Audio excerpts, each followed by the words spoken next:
नहीं तो ऐसा हो जाएगा कि ये पाइपलाइन बहुत डिले हो जाएगी और हांसी के लोग ही जो आज आपकी वाहवाही लूट रहे हैं और आपने जो उनके बीच में गलतफहमी फैला दी है कि गांव के लोग पानी नहीं आने देना चाह रहे हैं, वो लोग ही आपकी वोट बैंक पूरा जीरो हो जाएगा। क्योंकि आप हमारी जमीनों पर डाका डाल रहे हैं, जबरन आप हमारे साथ जो कानून जो है राइट, जो कानून का जो राइट है, इक्वलिटी बिफोर लॉ और इक्वल प्रोटेक्शन ऑफ लॉ, कानून सबके लिए बराबर है, सबको समान अधिकार देता है। तो अब आपको ये लगे कि गांव के लोगों के हित को आप दरकिनार करके और शहर के लोगों का भला कर देंगे, तो मैं आपको एक कहानी सुनाना चाहती हूँ। 1958 में चाइना में माओ जेडोंग का उस टाइम शासन हुआ करता था। तो पेस्ट ऑफ कंट्रोल एक स्कीम चली कि ये जितनी भी चिड़ियाएं हैं ये आपकी फसलों को खा जाती हैं। एक बात फैलाई गई कि ये चिड़ियाएं आपकी फसलों को खा जाती हैं और अगर आप इन सारी चिड़ियाओं को मार दें, स्पैरोज को मार दें, तो आपकी फसलें बची रहेंगी और आपका नुकसान नहीं होगा। लोगों को रिवॉर्ड किया गया कि जो ज्यादा चिड़िया मार के लाएगा उसको सम्मान दिया जाएगा और उसको कुछ रिवॉर्ड के रूप में पैसा भी दिया जाएगा। लोगों ने कंपटीशन में आके दनादन चिड़ियाएं मारना शुरू कर दिया। इतना बड़ा नुकसान इसका हुआ कि वो चिड़ियाएं जो कीट पतंगों को खाती थी, जब वो सारी मर गई तो कीट पतंगों ने फसलें खाना शुरू कर दिया। पूरी अर्थव्यवस्था डूब गई, खाने के लाले पड़ गए और बाहर से जो है खाने का आइटम मंगवाया गया। इस कहानी से हम ये सीखते हैं कि जो ये प्राइमरी व्यवस्था है, ये जो गांव की व्यवस्था है, ये जो अन्न उगाती है, अगर आप इनके हितों को दरकिनार कर रहे हैं और आपको लग रहा है कि ये तो चिड़ियाएं हैं और इनको मार दो, तो ये गलतफहमी अपने दिमाग से निकाल देना, आपको ये चिड़ियाएं ले बैठेंगी। दूसरी बात एक और मैं इसमें ऐड करती हूँ, तीसरी, जैसे एक चींटी होती है ना, छोटी सी चींटी धीरे धीरे प्रयास करती है और मिट्टी का ढेर लगा देती है। एक दीमक होती है, धीरे धीरे प्रयास करती है और पूरी लकड़ी को खोखला कर देती है। तो ये लोग, ये जो इतने जुटते जा रहे हैं, ये आपकी कुर्सी को खोखला करने का काम कर रहे हैं और इसकी जिम्मेदारी आपकी होगी विधायक जी। आप पूरी पार्टी का नुकसान करवा रहे हैं, आप लोगों को गुमराह कर रहे हैं और आप सरकारों को भी गुमराह कर रहे हैं। और अगर कानूनन पचड़े में फंसाओगे तो हम सबको पार्टी बनाएंगे, क्योंकि कानून सबके लिए बराबर है, चाहे जिले का डीसी है, चाहे जिले का एसपी है। आप हमें मजबूरन हाईकोर्ट जाने के लिए ना करें मजबूर। हम बिल्कुल शांतिपूर्ण तरीके से बैठे हैं, हम अपनी संपत्ति की सुरक्षा के लिए वहां गए थे। आप लोगों ने हमारी संपत्ति की सुरक्षा नहीं करवाई, आप लोगों ने जायजा नहीं लिया।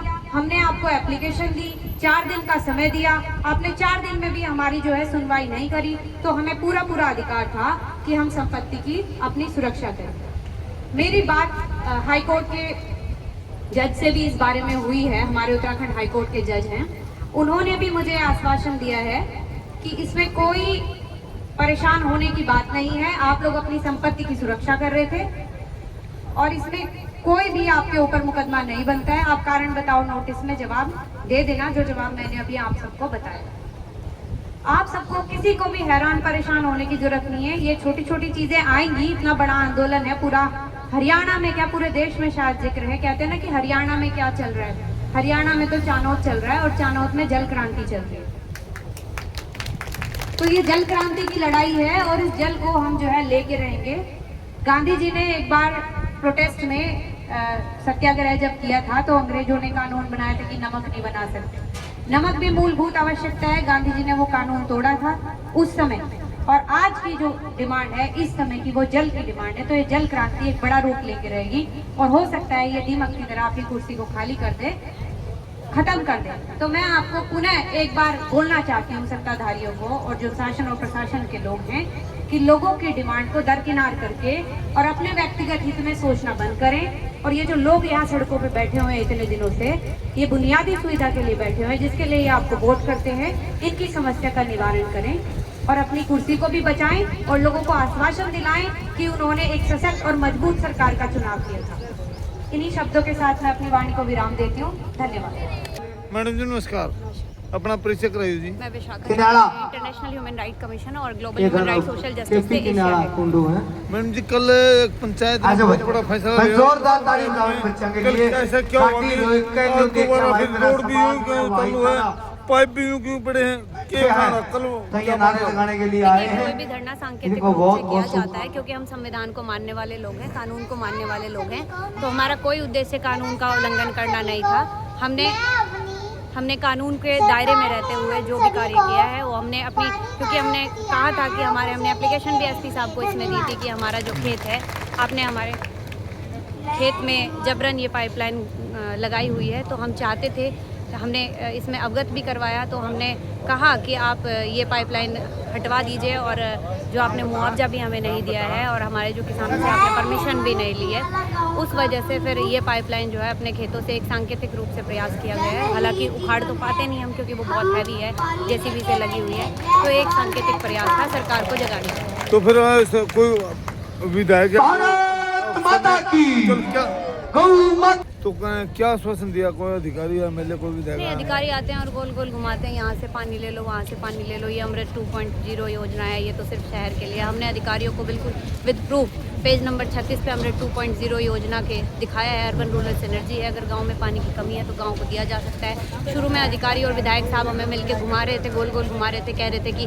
ये ऐसी योजना है, वैसी योजना है। हमने सब तरह के फैक्ट्स के साथ उनको बात रखी है, हमने सब बताया है उन्हें, और अब इसमें अब वो लोग बिल्कुल चुप्पी साधे हुए हैं, कोई जवाब तो कमेटी ने कल क्या फैसला लिया? कितने दिन और कोई नहीं, जब तक हमारी मांगों का समाधान नहीं किया जाता हम बिल्कुल ये धरना चलाएंगे, चाहे हमें इसमें ऐसे ही धरना सरकार का क्या असर पड़ेगा इस धरना ऐसे बैठने से? सरकार नहीं, सरकार को बिल्कुल असर पड़ना चाहिए क्योंकि ये संविधान में लिखा है, ये सरकार संविधान से ऊपर नहीं है, कानून से ऊपर नहीं है, और सरकार को मानना पड़ेगा कि लोग पिटीशन कर रहे हैं, प्रेयर कर रहे हैं, धरना प्रोटेस्ट ऐसे धरने तो किसानों ने दिल्ली में दिए थे लगातार कानून एक से साल वापस हुए थे ना। से। अच्छा जी, तो मतलब शांतिपूर्ण तरीके से बिल्कुल हम शांतिपूर्ण तरीके से अपनी बात